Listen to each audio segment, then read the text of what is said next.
లంచం అనేది ఏ రూపంలో ఉన్నా అది ప్రమాదకరమే. ముఖ్యంగా అభివృద్ధి చెందుతున్న భారత్ లాంటి దేశాల్లో ఈ లంచం చాలా ప్రమాదకరం. అయినప్పటికీ ఈ మహమ్మారిని అంతం చేయలేకపోతున్నాయి ప్రభుత్వాలు. ఏదో ఒక చోట లంచం తీసుకుని అడ్డంగా దొరికిపోతూనే ఉన్న వార్తలు చూస్తూనే ఉన్నాం. వేల రూపాయల దగ్గర నుంచి కోట్ల రూపాయల వరకు లంచాల సొమ్ముతో కోట్లు కూడగట్టి చివరికి బుక్కైపోతున్నారు. ఇంతవరకు బాగానే ఉన్నా అసలు లంచం తీసుకుంటూ పట్టుబడ్డాకేం జరుగుతుంది? లంచగొండి అధికారులకు శిక్షలు పడుతున్నాయా? లంచం ఇచ్చే వ్యక్తి సరిగ్గా డబ్బు ఇస్తున్నప్పుడు లేదా తీసుకున్న అధికారి చేతిలో డబ్బు ఉండగానే సినిమాలోల్లా సడన్ ఎంట్రీ ఇచ్చి పట్టుకుంటారు. అది లంచం డబ్బే అని గుర్తించడానికి వీలుగా ముందుగానే ఆ కరెన్సీపై ఒక రసాయనం చల్లుతారు. ఆ రసాయనం చల్లిన డబ్బు తర్వాత రంగు మారుతుంది.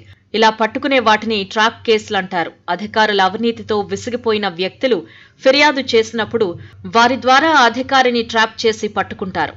ఇక ఆదాయం కేసుల్లో చూస్తే అప్పటికప్పుడు లంచం తీసుకుంటూ దొరక్కపోయినా బాగా అవినీతి చేసి ఆస్తులు కూడబెట్టిన వారి కూపి లాగుతారు ఏసీబీ అధికారులు. తర్వాత వారింటికి వెళ్లి సోదా చేసి అక్రమ సంపాదనను బయటపెడుతూ ఉంటారు.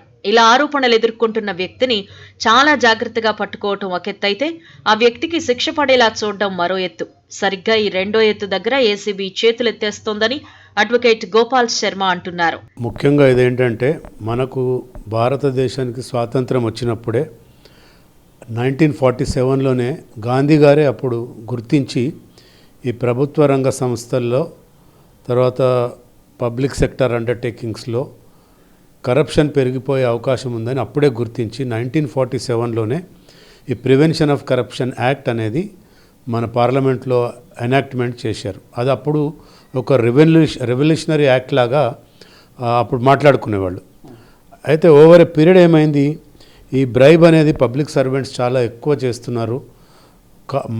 మారుతున్న కాలానికి అనుగుణంగా కొత్త కొత్త రకాలు కొత్త కొత్త టెక్నిక్స్ కూడా ఉపయోగించి ఈ శిక్ష పడకుండా తప్పించుకుంటున్నారని చెప్పి దానికి అనేక సార్లు 1961లో ఒకసారి 84లో ఒకసారి ఇట్లా అమెండ్మెంట్స్ కూడా తీసుకురావడం జరిగింది.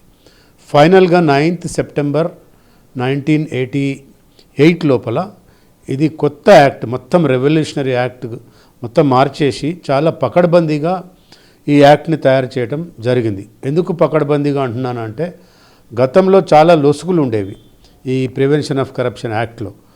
కానీ ఎప్పుడైతే తెలివి మీరిపోయి లంచం ఇచ్చేవాళ్ళు తీసుకునేవాళ్ళు కొత్త కొత్త టెక్నిక్స్ వాడుతున్నారు కాబట్టి ఇది ఇంకా పకడ్బందీగా చేయాలని 1988లో అమెండ్మెంట్ తీసుకొచ్చారు. అయితే అందులో section 7 corruption act prevention of corruption యాక్ట్లో పాటు ఐపీసీలో కూడా సెక్షన్ 161 నుంచి 165 దాకా ఈ కరప్షన్ గురించి అందులో కూడా ఐపీసీ సెక్షన్స్లో కూడా నిందితుల్ని కేసు బుక్ చేయొచ్చు.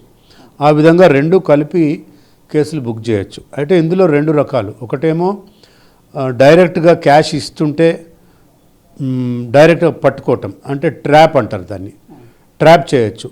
ఒక ఇన్ఫర్మేషన్ ఉంటుంది, ఈ పలానా వ్యక్తి నా భూమిలో హెల్ప్ చేయమని అడిగితే పలానా ఎంఆర్ఓ నన్ను డబ్బులు అడుగుతున్నారని ఆ బాధితుడు పోయి ఆ కన్సర్న్ ఇన్స్పెక్టర్కో ఎవరో ఆఫీసర్కో చెప్తే అతన్ని డైరెక్ట్గా పలానా దగ్గర నువ్వు డబ్బులు ఇయ్యు మేము వచ్చి పట్టుకుంటామని చెప్పేది ట్రాప్. లేదు, ఒక అధికారి విపరీతమైన లంచాలకు అలవాటు పడి చాలా ఆస్తులు కూడబెట్టుకొని కనుక ఉంటే అతన్ని డిస్ప్రపోర్షనేట్ ఆఫ్ అసెట్స్ ఆ కేసు కింద డైరెక్ట్గా వెళ్ళి ఆయన ఇంటి మీద రేడ్ చేసి లేకపోతే ఆయన పనిచేసే ప్లేస్కి వెళ్ళి రేడ్ చేసి అతన్ని పట్టుకోవటం అదొక రెండో రకం. అయితే ఇందులో ఏంటంటే లా కూడా మాడిఫై చేశారు, చాలా మటుకు మాడిఫై చేసిన కొద్దీ ఈ కరప్షన్ చేసే వాళ్ళు కూడా తెలివి మీరిపోతున్నారని చెప్పి సెక్షన్ 7 ఒకటి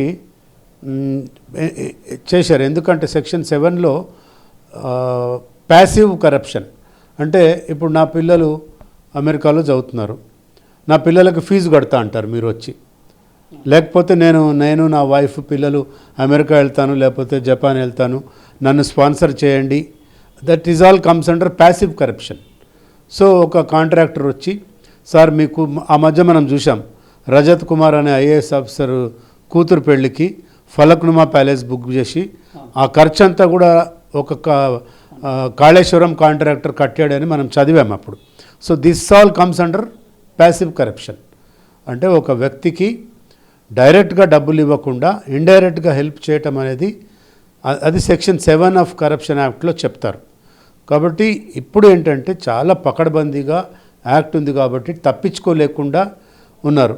అయితే ఇందులో ఏంటంటే ట్రాప్ కేసులు అయితే 3 నెలల లోపల ఇన్వెస్టిగేషన్ కంప్లీట్ చేసి ఛార్జ్షీట్ వేయాల్సి ఉంటుంది. అదే డిస్ప్రపోర్షన్ ఆఫ్ అసెట్స్ కేసు కనుక చేస్తే 6 నెలల లోపల ఇన్వెస్టిగేషన్ కంప్లీట్ చేసి ఛార్జ్షీట్ వేయాలి.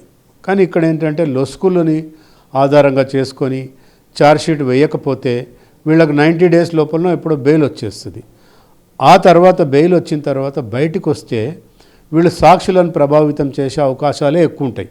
అందుకే ఇప్పుడు మీరు అడిగారు ఈ కేసులలో శిక్ష పడుతుందా. చాలా తక్కువ కేసులలో అప్పుడు ఆయన రావులపాటి సీతారామారావు గారు ఐపీఎస్ ఆఫీసర్ ఉన్నప్పుడు చాలా కేసుల్లో శిక్ష పడే విధంగా పకడ్బందీగా ఛార్జ్షీటు తయారు చేసి ఉన్నారు అప్పుడు. బట్ ఇప్పుడు ఏంటంటే ఇన్ఎఫిషియంట్ ఇన్వెస్టిగేషన్ అంటారు. చాలామంది పోలీస్ డిపార్ట్మెంట్లో పనిచేసిన వాళ్ళే ఏసీబీలో కూడా పనిచేస్తారు.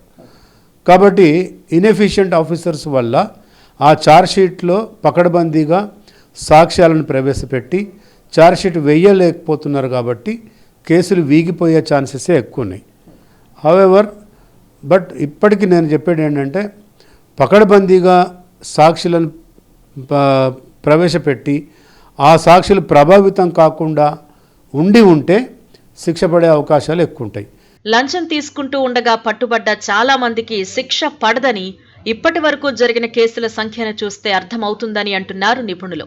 ఎందుకంటే కొంతకాలం తర్వాత లంచగొండి అధికారులే మళ్లీ డ్యూటీలోకి వస్తూ ఉండడమే దీనికి ఉదాహరణగా చెబుతున్నారు. సగానికి సగం మంది దర్జాగా ఏ శిక్ష లేకుండా డ్యూటీకి వస్తున్నారు అని, మిగతా వారిలో చాలా మంది చిన్న శిక్షలతో తప్పించుకుంటున్నారని అంటున్నారు.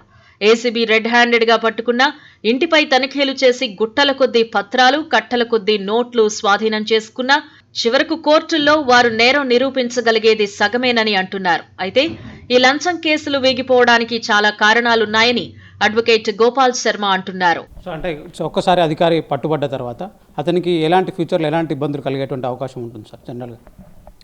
ఆయన పట్టుబడిన తర్వాత సోషల్ స్టిగ్మా ఉంటుంది. అందరూ ఆయన చూసి నవ్వుకుంటారు, అరే వీడు కరప్షన్ కేసులు ఇరుక్కున్నాడు. బట్ ఇవాళ రేపు కామన్ అయిపోయింది. కేసీఆర్ ప్రభుత్వం వచ్చిన తర్వాత మేమే కరప్షన్ చేస్తున్నాం, మా కుటుంబం అంతా కరప్షన్ చేస్తున్నాం, మీరు కూడా చేయండి రా అనే విధంగా తీసుకొచ్చాడు కేసీఆర్ కుటుంబం.